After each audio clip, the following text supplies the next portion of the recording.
In this video, I'm gonna teach you how to change sky in DaVinci Resolve. It's a very easy process, so make sure to follow along. In this video, I'm gonna teach you how to find and use the sky replacement tool. This is a feature available on DaVinci Resolve 18 that allows you to easily replace a sky in any picture, clip, or footage that you use. It is good if you want to enhance the sky if the specific clip or video that you are using has a boring sky. So in order to access this feature, switch over to the Color tab.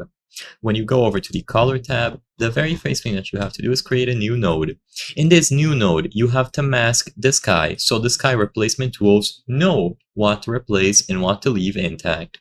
So on this new node, I recommend using the qualifier and using the 3D option. So go into qualifier, choose 3D qualifier, and this will allow you to select the parts on your specific clip that are meant to be masked. I'm not going to go into too much detail about how to best utilize this tool. There are also other options to explore to mask the sky, so choose whichever one you prefer. Once you have selected the sky and it is properly masked on this new node, then you can now assign the sky replacement tool. So on the library of tools or effects that you see here, drag and drop the sky replacement tool.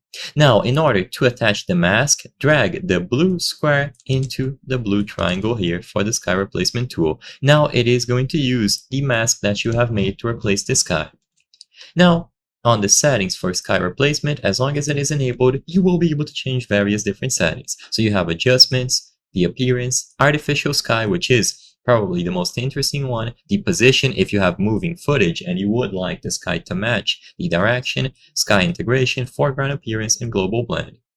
Sadly, I cannot cover all of these features in a video of this length. It is meant to be a quick introduction on how to utilize this tool, so make sure that you attach it to your node with the mask and then mess about with the settings. The most important ones and the most interesting to mess with, in my opinion, are going to be under artificial sky, where you are able to change the color of the artificial sky. So you can make it a dark blue, you can give it a yellowish tint, depending on the effect and hour of day that you want to achieve. I hope I was able to help you on how to change sky in DaVinci Resolve 18. If this video helped you, please be sure to leave a like and subscribe for more very easy tips. Thank you for watching.